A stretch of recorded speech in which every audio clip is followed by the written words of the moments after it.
Good morning, everyone. Shabbat Shalom. This Shabbat we're going to complete the second book of the Torah, the book of Shemos, the book of Exodus. And when we complete, we'll all chant the words, Chazak, Chazak, V'nis Chazek, let us be strong, and continue the study of Torah. But how does the book of Exodus conclude? It concludes with the building of the Mishkan, the building of the tabernacle, the first home and dwelling place for God. And our rabbis point out that how did Genesis, Bereshit, begin? With God building a home for mankind, this beautiful world we live in. How does the second book end? With man reciprocating the Jewish people by building a home, a dwelling place for God, which is the tabernacle. And every synagogue, until this very day, is a replica of the original tabernacle where man builds a home for God. And just like when God built a home for us, he had to restrain his greatness. He had to be able to contract his light in order to make room for us. Because if God radiated all of his presence in this world, we would be nullified.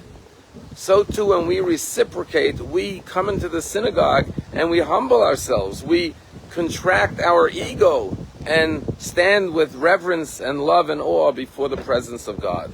But our rabbis point out a very interesting parallel between God's making a home for us and us making a home for God. Tonight is Shabbat, and when we make Kiddush, we talk about the creation of the world. And what do we say? That God completed all the work that he had done in the 6 days of creation. And then what does God do? Vayivarach Elokim. God blesses the day of Shabbat and the world. Vayikadesh oto. And he sanctifies Shabbat and the world. So it's a three-step process. First you create something, then you bless it, and then you sanctify it. And that's exactly what happens in this week's Torah portion. The Jewish people completed all the work, all the labor that they invested in building this beautiful tabernacle.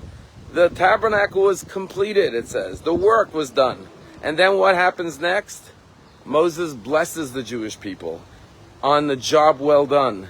And then he sanctifies the tabernacle by inducting Aaron, his brother, and his children in the priestly service and sanctifying all the vessels of the tabernacle. And here we see that it's not enough to create something. You also have to bless it.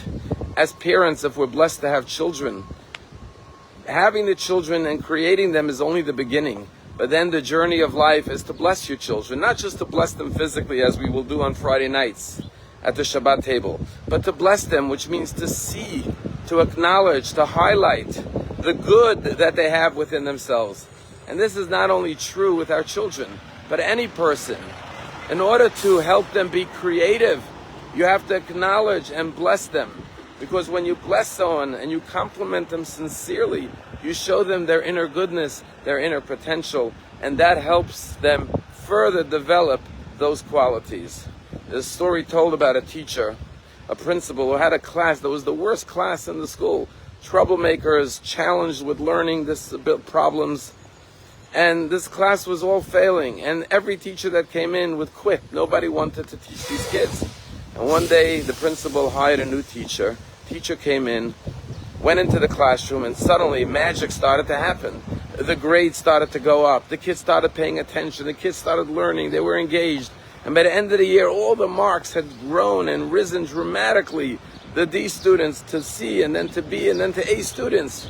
At the end of the year, the principal called in the teacher and said, I am so amazed by what you did. How did you take these kids and turn them into superstars? And the teacher said, what do you mean? You gave me the brightest class in the school. And the principal said, really, where did you get that notion from?